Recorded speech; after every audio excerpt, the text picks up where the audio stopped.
Hi everybody, welcome to Dandelion Cottage and Watercolor Wednesday. I'm Leslie Watkins.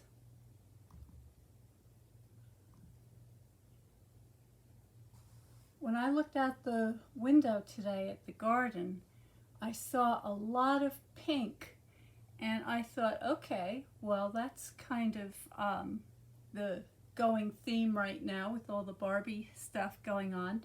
Let's talk about the color pink. Now, when you look at this bouquet of all of these different flowers, you can see that there are many, many different shades of pink. So if you'd like to take a screenshot of the bouquet and follow along with me, that would be a good idea to do right now. I'm just going to check my settings. Make sure that you can see me. And yes, okay, that looks like it's working. I'm going to turn off the ceiling fan so it doesn't make any noise.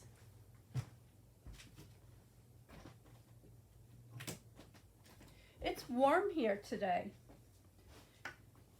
It's sunny, it's beautiful. We had a lot of rain yesterday and everything feels nice and fresh.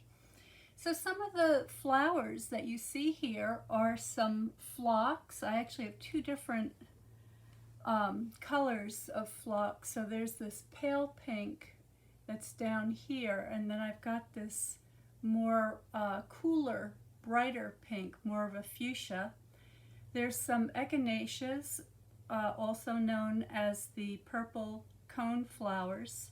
I have a beautiful hydrangea that is just beginning to turn red. So this particular variety starts out white, and then as it ages it begins to get this pink flush to it, which is so lovely.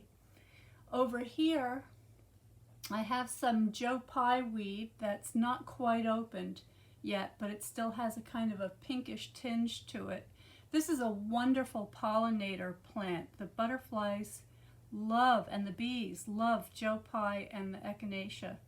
And then tucked under here, you might be able to see a little bit of a beautiful pink geranium. That was actually the thing that caught my eye this morning.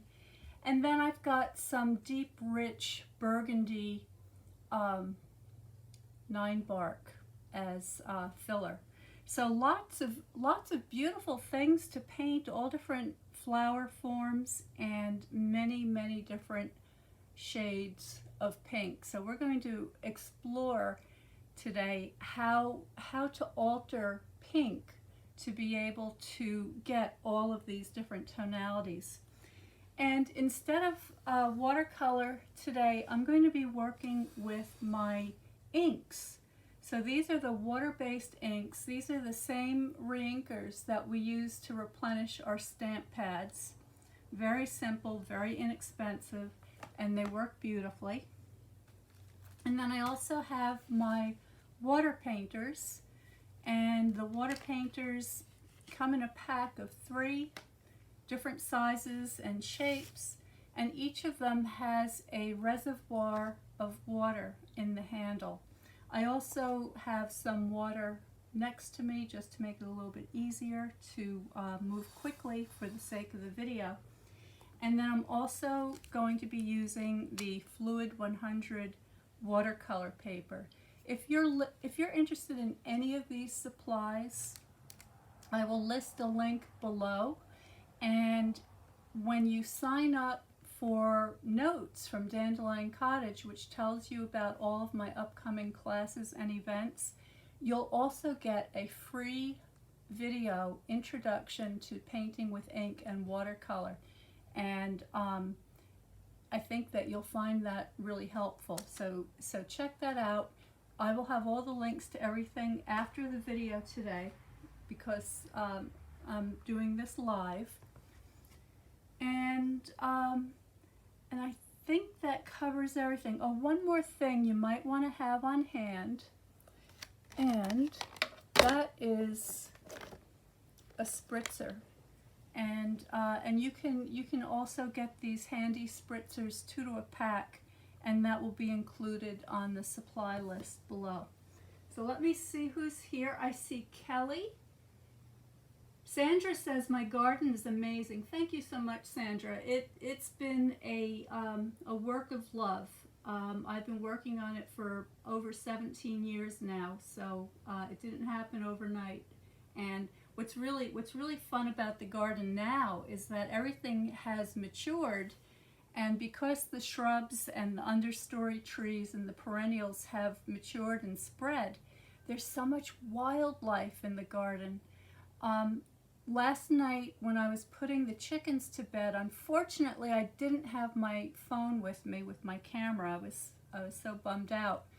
But as I was closing the door to the coop and I turned around, in the corner of my eye I saw all these turkeys. So there were a couple of mama turkeys and all their little babies.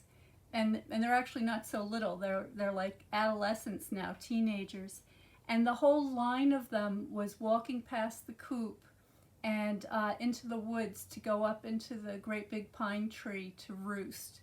And I did see them roosting there the other night. It was hilarious because I heard all this ruffling and noise and what was going on. I looked up, way up high. I could see the big birds, and then I could see all these little birds all trying to cram underneath their wings. And of course only one could fit, but there was a couple of dozen that really wanted to get under there. It was really funny. They're so cute, and I get so excited when I see wildlife come into my garden, because it's almost like that's the crowning glory. You know, you have the fun of the planting and the designing, but when the wildlife comes and when people come, it takes on a life of its own, and it's completely magical. I love that. Okay, sorry, talking too much. I had coffee today, can you tell? Hi Bev, good to see you. All right, so let's get to it because I actually have a doctor's appointment today, so I want to not be late for that. I'm going to put this, I wish I could show you. Maybe what I'll do is I'll take the flowers out one at a time so you can see what I'm talking about. We'll try that, see if it works. All right, so red, yellow, and blue. So obviously for the pink, I'm going to be leaning more to the red tones. Now, as the red mixes with a little bit of this yellow, it's going to get warmer. And as the red mixes a little more with the blue, it's going to be cooler. And that's all you have to know. Okay, so blue is cool, yellow is warm. And when we're talking about different tonalities of pinks, basically what we're talking about is how much yellow or how much blue is in the pink. So if I take a pure red and I just kind of get that started, I'm going to give my paper a little spritz because I want the color to move.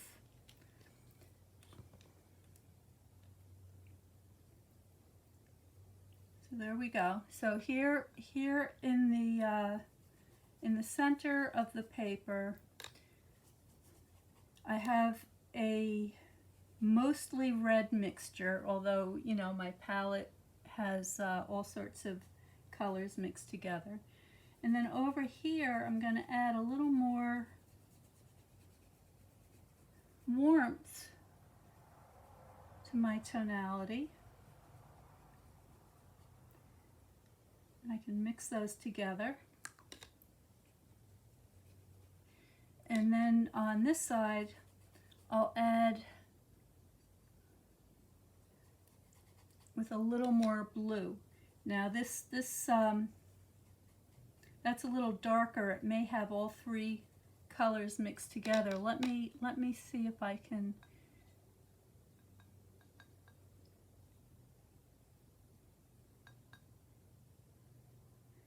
Oh, I've got a cat here and there. Imagine that. Thank you, Bracken. Yesterday was International Cat Day, so Bracken's feeling all special today. Not that he doesn't feel all special every day. That's his MO.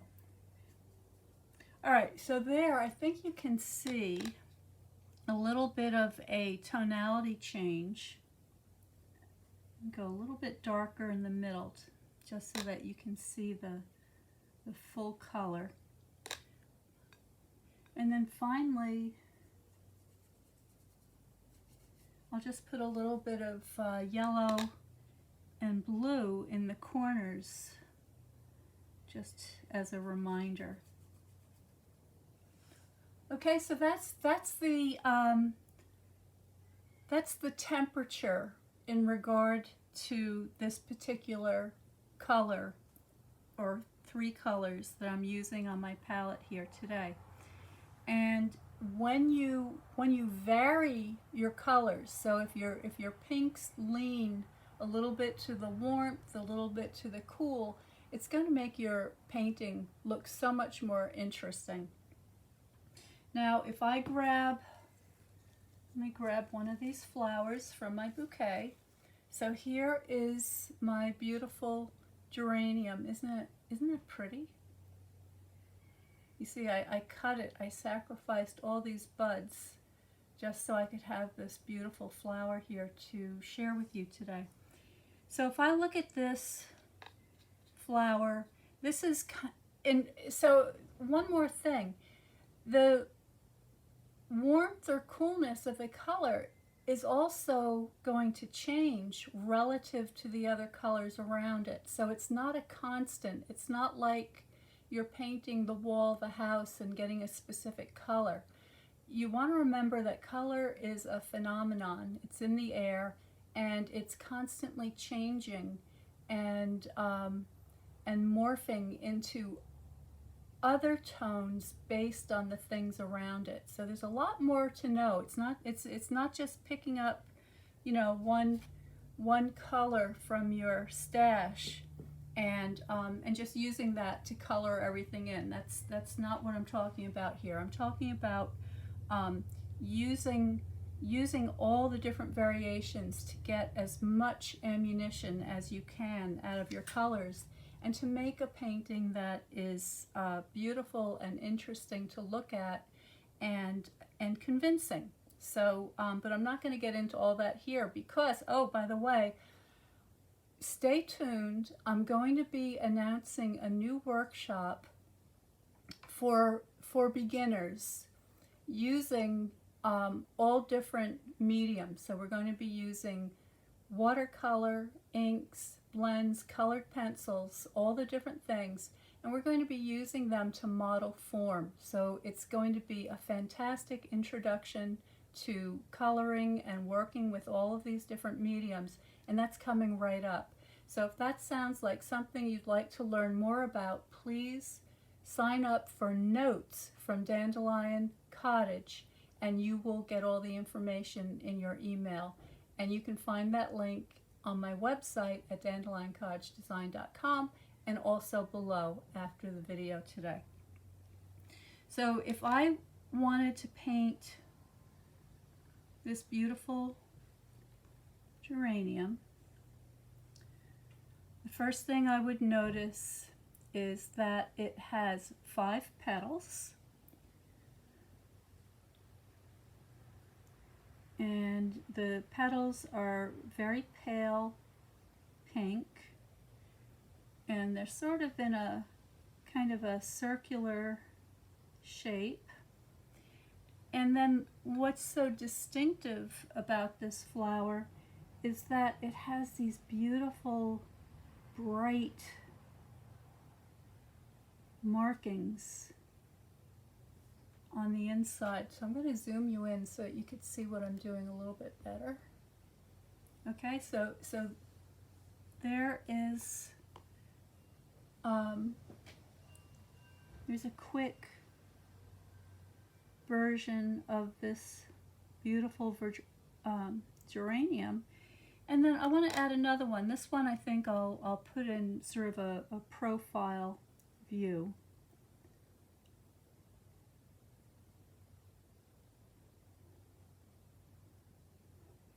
and again go back in with my darker color and just get those markings. So just as quickly as that, I mean, that just took seconds, all right, nothing to it. I'm just basically making a rough shape that is similar to the flower, and then adding a little bit of a couple of drops of darker tones, and that's helping to give the impression of this beautiful geranium. And I'm just going to add a little accent over here. All right, so that is what I would call a warm pink. Let's go one step up. So here I have my hydrangea. So you can see on the back side it has more of a greenish tinge. You can see all those wonderful buds and stems in there. But then on this side, this is just some of the dried up flowers. I could just pull those off, but I actually like the introduction of the other color in there, so I'm just going to leave that. But if I pull away one of these flowers, let's grab one. Okay, so you can see it still has a lot of the white showing, but it's starting to get this beautiful tinge of pink. And this pink has a tiny bit more blue in it. So if I take my red and add a drop of blue, and by the way, in the classes you will be able to see both my color mixing, my palette, and the surface that I'm painting on at the same time. But for these quick videos I can't switch and keep them under an hour, so I'm just going to do the best I can here. So I'm just going, this flower has 4 petals, so I'm just adding 4 little areas of that cooler pink, and I'm going to make a cluster of flowers. So just an impression. All right, I'm not trying to copy what I see.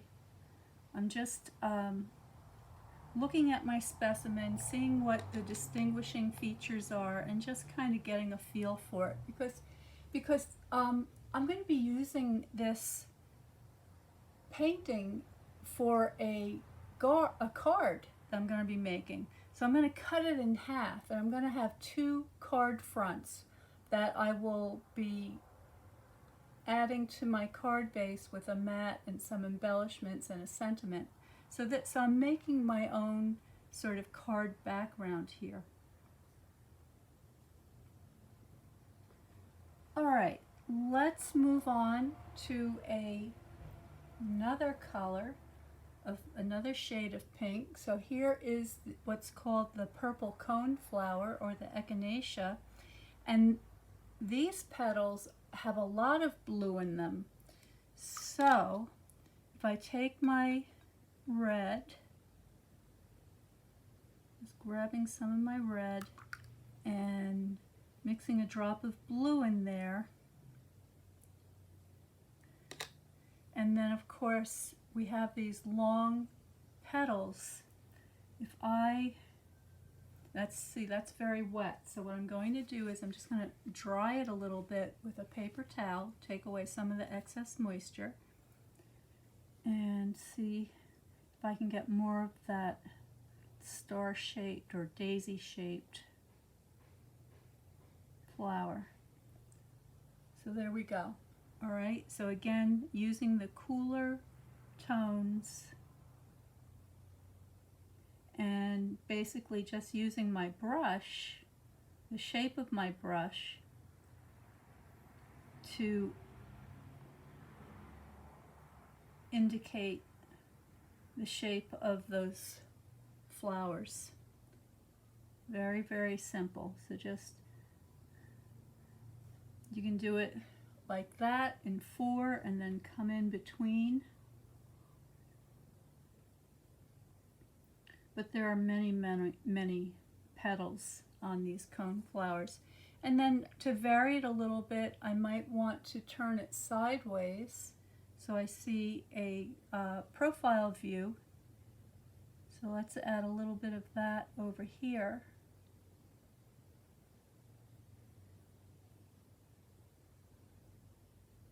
There we go. Okay, let's see what else we have here. How about this wonderful purple phlox? Let me see if I can grab this.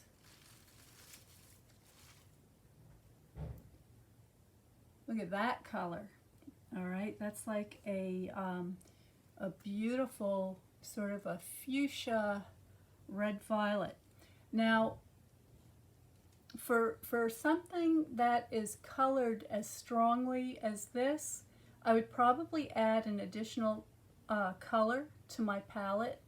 So I'm trying to think of the names of some of the inks that might fall in this category. I'm thinking Magenta Madness.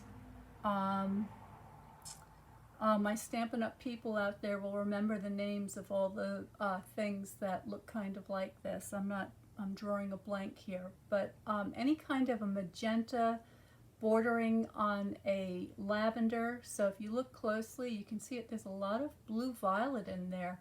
So you know, a lot of blue. Maybe even a balmy blue, or you could try some Pacific Point, which is a very strong blue. So just, you want to experiment with the colors you have. You don't need to have every single color, okay? You see me painting here with just red, yellow, and blue. So that just goes to show that you can do a lot with just 3 colors. But every once in a while you want to add another color. So I'm afraid that the red I have here is not going to do this specimen justice. But for the sake of the video, what I'm going to do is I'm just going to add a very cool red violet. And I'll just put some little dots of that.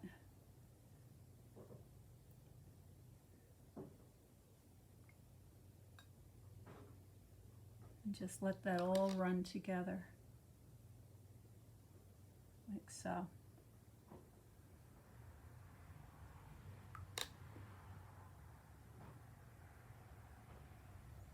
Okay, and then finally, I want to add some accents. So what I have here is the purple 9 bark, and isn't that the most beautiful color? It's just gorgeous. So this is a shrub, and as you can see, it has very beautiful leaves, and you can really see that deep, rich burgundy stem. So I can use this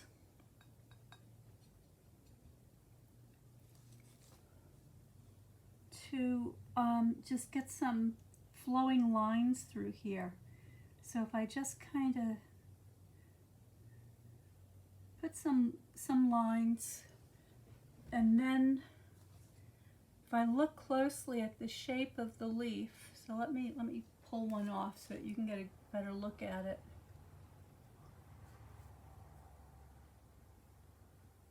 So see, it has these wonderful pointy kind of lobes. So if we count, you know, there are 3 main ones, and then each of the 3 has a couple of additional points on it. So if I just start to indicate those 3 lobes,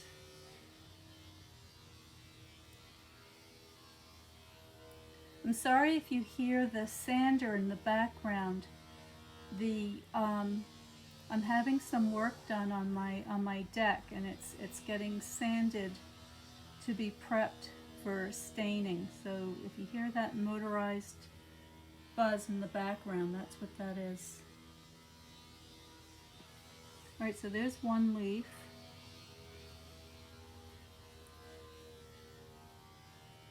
add another one. And having the water, using plenty of water and having some water on the paper is helping me to get a very nice, soft impression, which is what I'm looking for.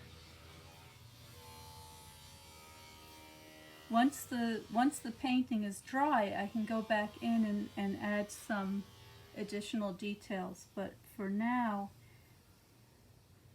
this is doing exactly what I want it to do.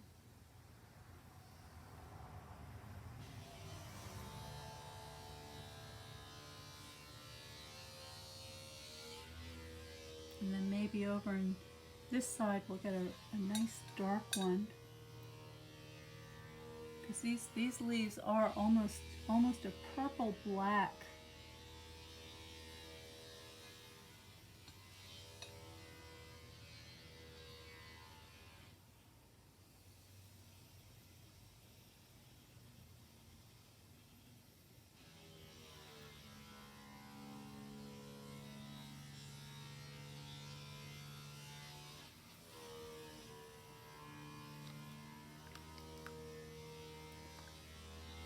Now if I want to warm up a little bit of the background, I can just put a couple of drops of my yellow in the pink, and that's going to give me that beautiful variation and balance that I'm looking for. Alright, and I also want to add, I'm going to take some of that yellow and sort of a little bit of everything and just drop that in the center of my cone flowers to get those centers started.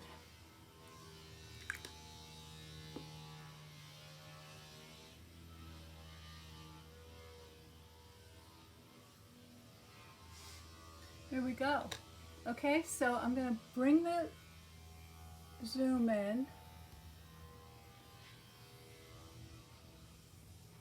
And I think you can start to see some of the variations in the colors. Now at this stage my paper is quite saturated, so I'm not going to be able to do a lot more with it until it dries a little bit. I can add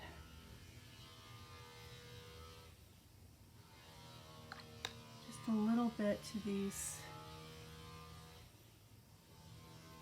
places where it's going to be a little bit darker. Okay, but the main takeaway from this kind of an exercise is to play with your colors. Okay, just get a piece of paper and your colors. It doesn't matter if you're using inks or watercolors, blends, watercolor pencils, whatever you have to hand, and just start playing and see what happens when you take your red or your pink tones and push them a little bit to the warm end of the spectrum with yellow, or more to the cool with your blue. And I can take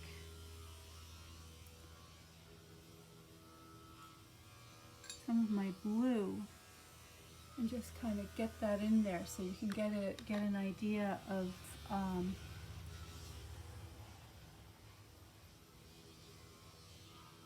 getting these more to the cool side. So I hope that gives you some ideas. It's really just playing. It's really having fun. You know, there's a lot of talk out there about intuitive watercolor, which basically means letting the watercolor tell you what to do. So if you start to see something happening on your painting and you like the way that looks, you just kind of nudge it along a little bit. So go ahead and do that. I'd love to see what you do. If you do do some of these paintings, please post them in the Dandelion Paper Pal group. To get in, if you're not in the group, to get in, all you have to do is make a comment below so that I recognize your name, and then look for Dandelion Paper Pals here on Facebook and ask to be invited in, and we will let you in. And in that group, you can post all of your cards, your paintings, and all the things that you're working on. And there's also a lot of fun challenges in there and a lot of really nice people. So check that out. I'll be posting all the links below for how to sign up for notes from Dandelion Cottage and the materials list. I'll be back tomorrow at 1 p.m. Eastern Standard Time for Paper Crafting Thursday, and I hope to see you then. And for the thumbnail, I'm going to take this painting and I'm going to turn it into a card, and you'll be able to see the finished card as a thumbnail. Stay well, stay happy, stay creative, and I will see you next time.